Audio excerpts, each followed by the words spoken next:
નમસ્કાર ખેડૂત મિત્રો, ખેડૂત પ્રયાસ ચેનલમાં આપનું સ્વાગત છે।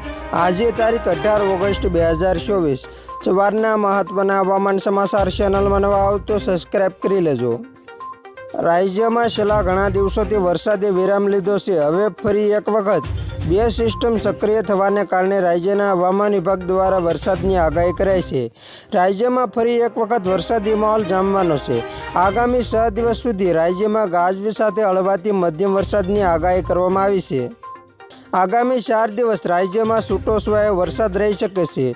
21 ઓગસ્ટથી રાજ્યમાં ફરી ભારે વરસાદની આગાહી કરવામાં આવી છે, જેમાં નવસારી, વલસાડ, દમણ અને દાદરાનગર હવેલીમાં ભારે વરસાદ સાથે યલો એલર્ટ રહેશે। અત્યાર સુધી સૌરાષ્ટ્ર અને કચ્છમાં સરેરાશ કરતાં વધુ વરસાદ નોંધાયો છે।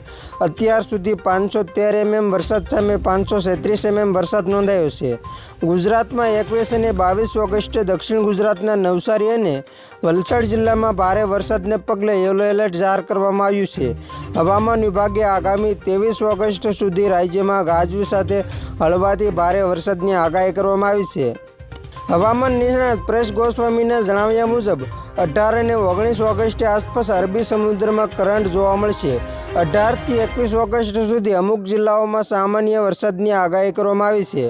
ઓગસ્ટના છેલ્લા અઠવાડિયામાં અરબ સાગરમાં સિસ્ટમ સક્રિય થશે અને બંગાળની ખાડીમાં સિસ્ટમ સક્રિય થશે, તેનાથી રાજ્યમાં ભારેથી અતિભારે વરસાદ થવાનું અનુમાન છે। ઓગસ્ટના અંતમાં અમુક જગ્યાએ અતિવૃષ્ટિનો માહોલ સર્જાવાની શક્યતા છે। હવામાન નિષ્ણાત અંબાલાલ પટેલની આગાહી અનુસાર આ મહિનાના અંત અને 7 સપ્ટેમ્બર સુધીમાં કેટલાક ભાગોમાં ભારે વરસાદની શક્યતા છે। 24 ઓગસ્ટ સુધી રાજ્યના કેટલાક ભાગોમાં વરસાદ થવાની શક્યતા છે। 20 થી 25 ઓગસ્ટ દરમિયાન રાજ્યના કેટલાક ભાગોમાં ભારેથી અતિભારે વરસાદની શક્યતા વ્યક્ત કરવામાં આવી છે।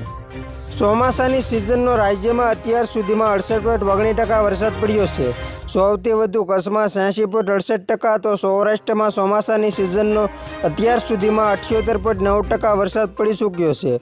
દક્ષિણ ગુજરાતમાં ચોમાસાની સિઝનનો અત્યાર સુધીમાં 82.24% વરસાદ પડ્યો છે, તો ઉત્તર ગુજરાતમાં 50.98% અને મધ્ય ગુજરાતમાં 48.97% વરસાદ પડ્યો છે। તો ખેડૂત મિત્રો, આ હતા સવારના મહત્વના હવામાન સમાચાર। ફરી વખત મળીશું નવી અપડેટ સાથે। ત્યાં સુધી જોતા રહેજો ખેડૂત પ્રયાસ યુટ્યુબ ચેનલ।